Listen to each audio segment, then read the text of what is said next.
Assalamualaikum warahmatullahi wabarakatuh. Kembali lagi bersama kami di channel Gapur Abdul.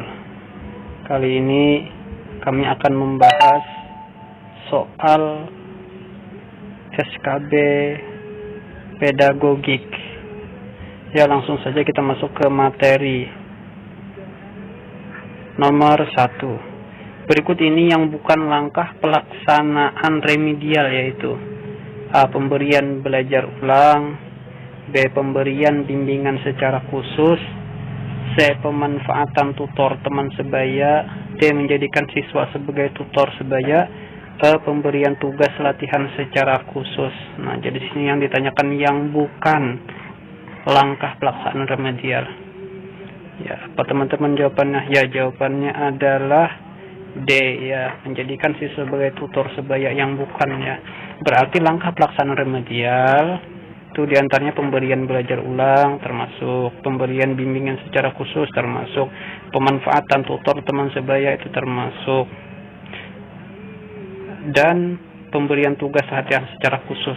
Nah, itu termasuk daripada langkah pelaksanaan remedial. Jadi yang bukan langkah pelaksanaan remedial adalah yang D, menjadikan siswa.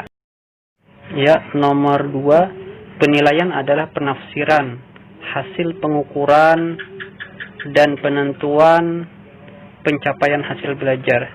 Penilaian dapat berupa hasil belajar peserta didik yang tidak dipengaruhi oleh kepentingan penilai, perbedaan latar belakang agama, sosial, ekonomi, budaya, bahasa, gender, dan hubungan emosional. Cara penilaian tersebut mengacu kepada aspek penilaian: A. Objektivitas, B. Transparan, C. Bermakna, D. Menyeluruh, E. Adil. Apa kira-kira teman-teman jawabannya? Ya, jawabannya adalah E. Adil, ya. Terdapat 2 siswa yang memang cerdas. Satu siswa adalah anak gubernur. Satu siswa yang lain adalah anak yatim dari keluarga miskin. 2 siswa tersebut selalu bergantian mendapat ranking. Dapat ranking 1. Anda sebagai guru selalu menilai sesuai dengan kemampuannya dan tidak membedakan status sosial. Hal tersebut termasuk prinsip A. Objektif, B. Adil, C. Sahih, valid, D. Akuntabel, E. Terbuka. Ya, apa teman-teman jawabannya? Ya, jawabannya adalah B, ya, adil, sama dengan yang nomor 2 itu tadi. Pembahasannya, objektif. Penilaian tidak dipengaruhi oleh subjektivitas penilai. Karena itu perlu dirumuskan pedoman penilaian rubrik sehingga dapat menyamakan persepsi penilai dan meminimalisir subjektivitas. Apalagi penilai kinerja yang memiliki cakupan, autentisitas, dan kriteria penilaian sangat kompleks. Untuk penilaian yang membutuhkan penilai lebih dari 1, perlu dilihat reliabilitas atau konsistensi antar penilai, inter-rater reliability, untuk menjamin objektivitas setiap penilai. Itu adil. Penilai tidak menguntungkan atau merugikan peserta didik karena perbedaan latar belakang agama, suku, budaya, adat istiadat, status sosial, ekonomi, gender, dan lain-lain. Perbedaan hasil penilaian semata-mata harus disebabkan oleh perbedaannya capaian belajar peserta didik atau kompetensi yang dinilai.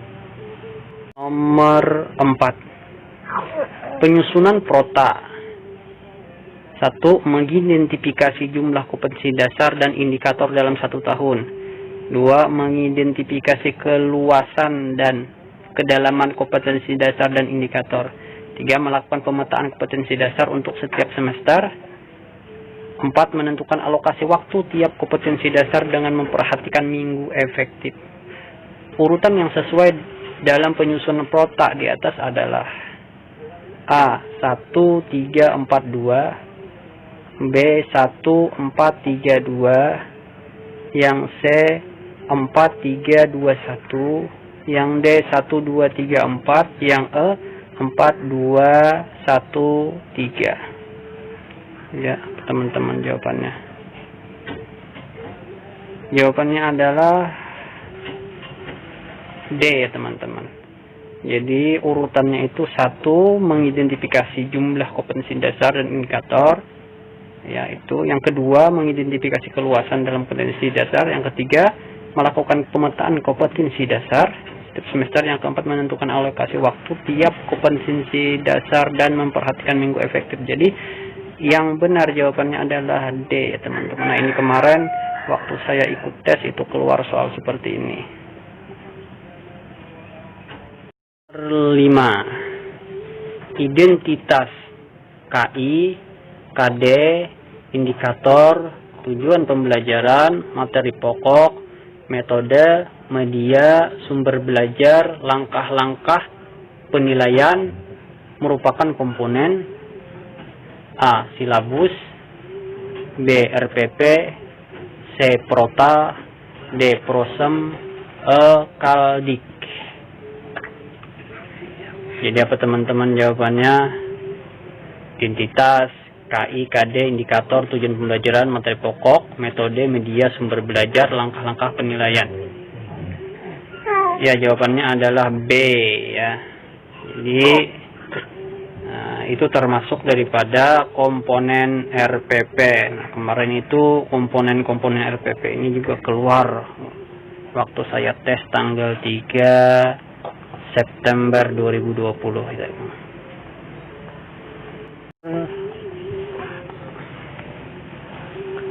Nomor 6. Identitas mapel, identitas sekolah, KI, KD, indikator materi pokok pembelajaran, penilaian alokasi waktu, sumber belajar merupakan komponen A. Silabus, B. RPP, C. Prota, D. Promes, E. Kaldik. Nah, jadi apa, teman-teman?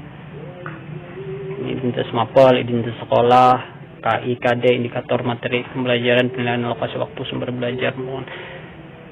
Ya, jadi ini jawabannya adalah A ya, teman-teman. Silabus, komponen silabus. Nah, komponen silabus itu diingat-ingat aja, yang penting ada identitas mapel di paling atas itu. Nah, itu pasti sudah silabus ya. Nah, jadi jawabannya A ya, teman-teman, silabus.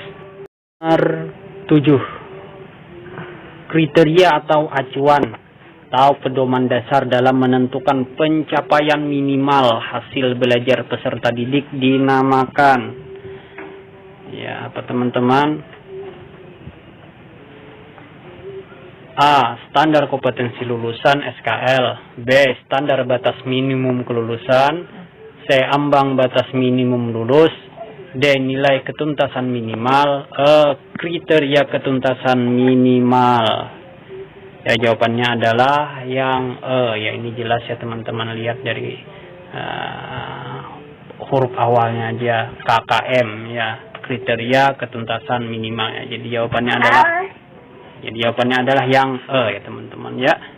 Terima kasih atas kunjungannya ke channel kami, semoga bermanfaat. Wassalamualaikum warahmatullahi wabarakatuh.